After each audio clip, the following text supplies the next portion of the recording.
Emergency ordinance. Ms. Pfister? Ordinance C-35-388 of the City of Spokane, Washington, relating to the definition of a household and declaring an emergency. So this was passed by council in December, and this is the permanent passing of it after hearings happened. And what this does is takes foster kids out of the definition of unrelated and not related children. And so it treats them like family members, because there was an instance where a family had some foster kids and they had more than 6, and so there was a complaint moving forward. Now, under Washington state law, we don't believe, and under our own interpretation, that they would have been removed from the neighborhood or cited. But in order to ensure that our foster kids are not, and families that are taking care of foster kids are not discriminated against, we changed the definition so that the whole complaint would go away.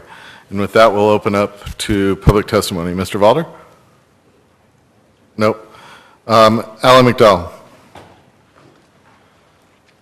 Tonight I'm going to talk about psychiatric child slumlording. For the last Make sure, Mr. McDowell, it deals with the number of kids in a location pertaining to the drug being drugged and the need for drugs. For the last 40 to 50 years plus, foster children have become a huge target of the pharmaceutical industry for a huge financial profit for none other than Eli Lilly, Merck, Pfizer, GlaxoSmithKline, Bristol Myers Squibb. Foster children are prescribed psychotropic drugs 2.7 to 4.5 times higher than any other children in Medicaid in Florida, Massachusetts, Oregon, and Texas, Michigan, through a study in 2008. 5 states spent $375 million on psychotropics for these children. America provides more psychotropic drugs to foster children than any country in the world, which includes other children in low income. Providence Sacred Heart will build a 100-person facility in the future to contain these children 5 years old and up. State Representative Marcus Rosselli creates more laws taking away civil liberties, including the foster children attempting to run away from these foster care slumlord-run organizations that council members today will attempt to make larger, which will create more problems. You can't put children whom are victims of rape, molestation, neglect, physical abuse together in large facilities and expect that the psychotropics will resolve all the problems. This bill is an absolute human rights violation. As you all know, I'm in absolute disagreement with the psychiatric King County United States Congressman Jim McDermott, who calls himself the godfather of 500,000 foster children. And I've witnessed firsthand his political friend and Iraqi war anti-American drivers' malicious, forceful, human rights abusing methods and misuse of the Spokane Police Department tactics. And her statements in 2004 and her slander in 2006 and 12 in the undocumented, unconstitutional welfare check on myself, which was very political, and possible slander report that's leaking over into my reports.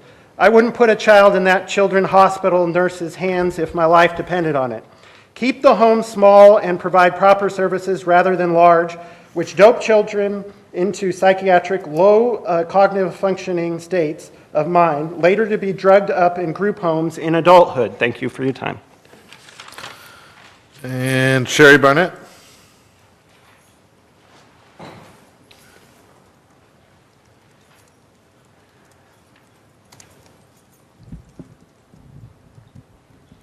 Mr. Stuckert and all members of the City Council.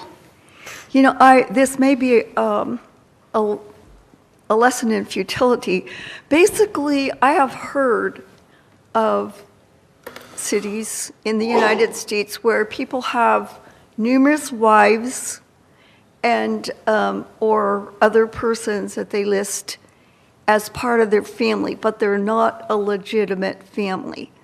So if it's foster kids, well and good, but I think it should be tight enough that those kind of abuses should not be allowed to where they can draw welfare and benefits for people who are not really a true family. Thank you. Mr. McGrath?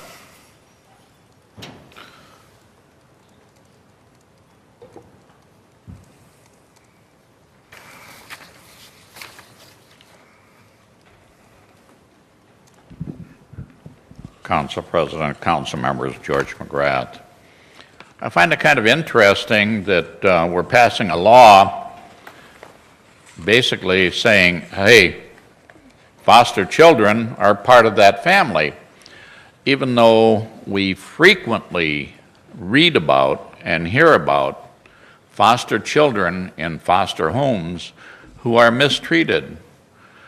It seems as though the idea of a residence taking in foster children frequently does it for not the love of the children, but the love of the check from the state to support those foster children. And I think that this particular law that you are passing here is another jump with all 4 feet without bothering to look at what's in the water where you're going to land. The City Council seems to have a tendency to, as the old saying goes, look before, or leap before you look, and this council seemingly has no ability to see beyond the end of their nose. They come up with one of the pie-in-the-sky, beautiful ideas, wonderful, wonderful, and it really grabs me, and they pass a law. And that law then is law, but it becomes totally worthless because it does not do what they had envisioned it doing. So I would suggest that you look very seriously at the potential long-term effects of what you're passing.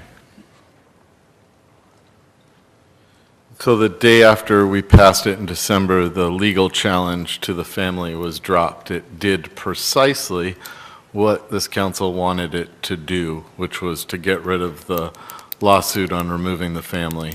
I don't know if you can be more crystal clear about passing a law and having it actually perform its function. Commentary? Councilmember Mumm. I just want to take this opportunity to thank all of the foster families in Spokane, the hundreds of foster families. We would get together at Christmas time and have one of the organizations I'm involved with and have all the children in so they could actually thank their parents for all the gifts that they get throughout the year. And I can tell you from talking with those foster families, they spend far more than the small little pittance check that they get to cover some of their expenses. They feed, they clothe, they house, and incorporate these beautiful children into their family, and I'm happy to support them tonight. Ready to vote? Passes unanimously, and with that, we'll go to resolution 40.